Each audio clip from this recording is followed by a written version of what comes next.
Tajaajila interneetii irraa guyyatti doolaara miliyoona 4 dhabaa jirti. Dhaabbanni Net Block jedhamu kan dhimma tajaajila interneetiin wal qabatu hordofu mootummaan Itiyoophiyaa tajaajila interneetii eega cufe torbaan 3 caalu ibse. Dhaabbatichi tarkaanfii mootummaan Itiyoophiyaa fudhate kana mirga odeeffannoo harkachuu lammiileen qaban sarbe jechuunis qeeqe. Akkasumas mootummaan Itiyoophiyaa galii interneetii irraa argamu guyyatti doolaara miliyoona 4 dhabaa jiraachuu ibsuun kun ammoo diinagdee biyyattii irratti dhiibbaa guddaa qabaachuun gabaafame. Kana malees magaalaan Finfinnee magaalaa teessoo gamtaa Afrikaa fi bakka waajjiroonni adda addaatti argamani. Wiirtuun to'annoo fi ittisa dhibee daddabraa Afrikaa CDC Afrikaa odeeffannoo weerara dhibee COVID-19 wal qabatee biyyoota miseensa gamticharraa argatu irratti dhiibbaa fiduu siman. Hanga ammaatti Itiyoophiyaatti tajaajilli interneetaa dhibbeentaa 98 hin hojjetu. Odeeffannoo birootiin ajjechaa Haacaaluu Hundeessaa hordofee hokkaraa fi walitti bu'insa mudateen namoonni siyaasaa, gaazixeessitootaa fi kuuwwan haala keessa jiran akka beeksisu Amnesty International mootummaa Itiyoophiyaa gaafate. Dhaabbanni mirgoota namaaf falmu Amnesty International ibsa sabtii dabarte baaseen naannoo Oromiyaa fi magaalaa Finfinneetti namoonni 5,000 ol to'annoo jala oolanii jiranii jedhe. Mootummaan naannoo Oromiyaa ammoo namoonni hidhaman 7,000 ol gahuu BBCtti hime.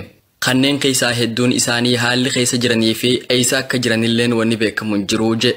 Namoota siyaasaa to'annoo jala oolan keessaa Jowaar Mohammadii fi Baqqalaa Garbaa Koongiresii Federaalistii Oromoorraa akkasumas qondaaltonni adda bilisummaa Oromoo fi qondaalli Baaldaraas Iskindir Naggaa keessatti argamani.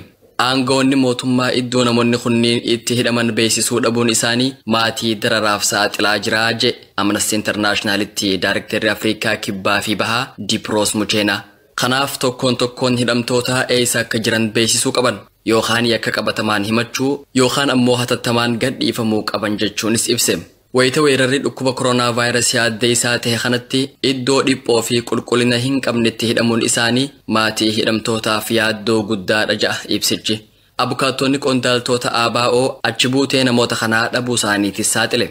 Aangawoota kanneen akka Mikaa'el Booran, Shigguut Galataa, Lammii Beenyaa, Kennasaa Ayyaanaa fi Koloneel Gammachuu Ayyaanaa faan guyyoota garagaraatti qabamuun eessa akka jiran hin beekamanii jedhe.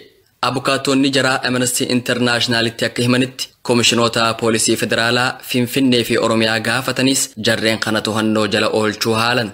Qondaalli adda bilisummaa Oromoo kan biraa Abdii Raggaasaa ammoo ji'ootaan dura hidhame. Achi buutee nama kanaatis dhabuu abukaattoonsaa hima. Namoota hidhaa keessa tursuun kan danda'amu yoo poolisiin ragaa qabatamaa harkate qofa.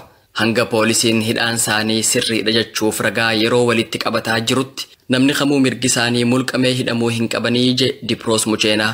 Amnestiin gabaasa kanaan namoota siyaasaa fi gaazixeessitoota hidhaa jiran yoo ragaan qabatamaan jiraate akka himanni irratti banamu ta'uu baannaan garuu akka gadhiifaman gaafate. Aangawoonni Itiyoophiyaa daandii hacuucaa duriitti akka hin deebine gaafanna. Mirga mormii fi yaada siyaasaa addaa calaqqisu eeguu qabanii jedhe Amnesty International.